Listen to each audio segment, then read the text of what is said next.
भंडारा गोंदिया लोकसभा क्षेत्रातील माझ्या मातांनो, बहिणींनो आणि भावांनो, आज 14 एप्रिल डॉक्टर बाबासाहेब आंबेडकरांची 133वी जयंती।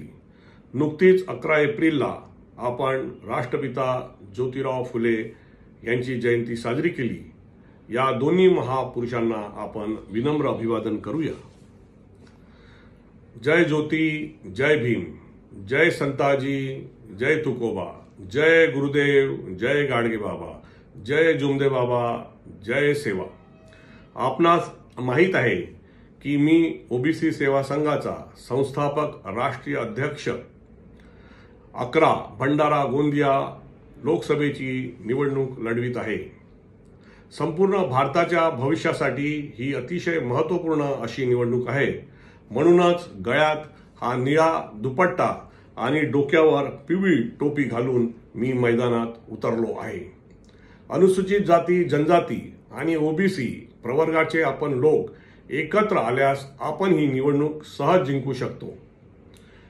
डॉक्टर बाबासाहेब आंबेडकरांनी आपणास सांगितले आहे की जा आपल्या घराच्या भिंतीवर लिहून ठेवा की आम्हास सत्ताधारी जमात बनायची आहे।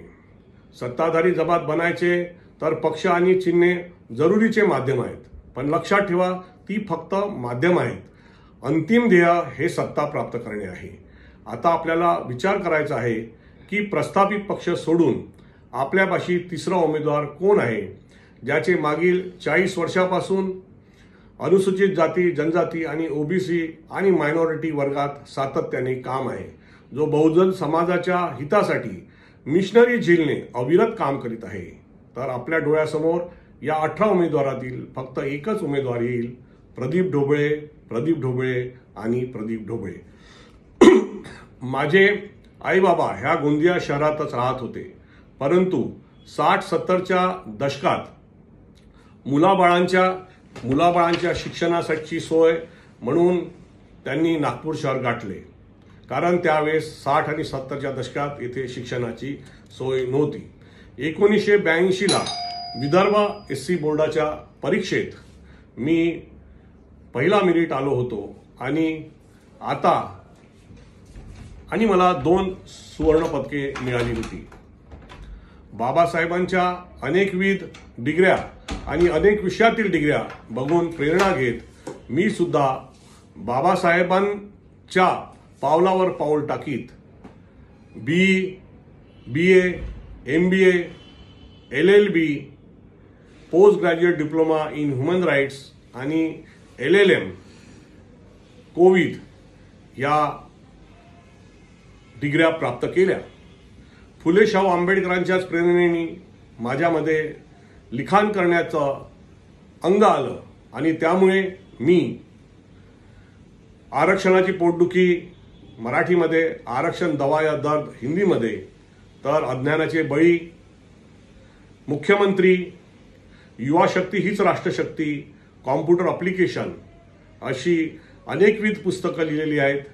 शेकडो सभा मी घेतलेल्या आहेत, शेकडो आर्टिकल्स मी लिहिलेले आहेत फुले शाहू आंबेडकर चळवळीवर।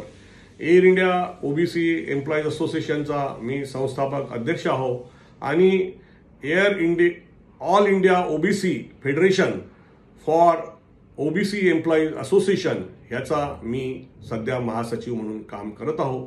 सातत्याने प्रत्येक वर्षी मी ओबीसी पार्लिमेंटरी कमिटीला भेटत असतो। ओबीसी पार्लिमेंटरी कमिटी आणि ओबीसी आयोगास संविधानिक दर्जा मिळवून देण्यासाठी ज्या काही प्रमुख लोकांनी काम केलेले आहे त्यातील मी एक प्रमुख असा राष्ट्रीय नेता आहे, असं लोक मला गौरवाने जिथे जिथे मी भाषण द्यायला जातो तिथे म्हणत असतात। मागील 20 वर्षापासून भंडारा गोंदिया या क्षेत्रामध्ये मी शेकडो सामाजिक कार्यक्रम मागासवर्गीयांसाठी राबविलेले आहेत। लक्षणीय म्हणजे संताजी सभागृह येथे ओबीसी सेवा संघाची झालेली 5वी राज्य परिषद आणि पोवार सांस्कृतिक भवनामध्ये गोंदिया येथे ओबीसी सेवा संघाची झालेली 6वी राज्य परिषद। ओबीसी जनगणनेचा विषय हाताळताना मागील वर्षी गोंदिया कलेक्टरच्या ऑफिसवर 5000 लोकांचे धरणे कार्यक्रम झाले होते, तर भंडारा येथे 10,000 लोकांचा मोर्चा भंडारा कलेक्टरच्या ऑफिसवर धडकला होता. भंडारा कलेक्टरच्या ऑफिसवर धडकलेल्या ह्या मोर्चाच्या समारोप प्रसंगी मी अध्यक्ष भाषण दिले होते आणि गोंदिया येथे सुद्धा मी तसेच भाषण दिले होते. ही गोष्ट आपण आवर्जून लक्षात ठेवली पाहिजे. मागील 20 वर्षापासून असे माना की भंडारा गोंदिया ही माझी सामाजिक कर्मभूमी राहिली आहे. करिता आपण 12 क्रमांकावर असलेलं शिस्तीचं प्रतीक आणि झोपलेल्या बहुजन समाजाला जागवण्यासाठी दिलेला आवाज म्हणजे माझी शिट्टी हे चिन्ह, या शिट्टी चिन्हाला आपण आपली पसंती दर्शवून मला भरघोस मतांनी विजयी करा, मतांनी निवडून द्या. पुनश्च बाबासाहेब आंबेडकर जयंतीच्या शुभेच्छा.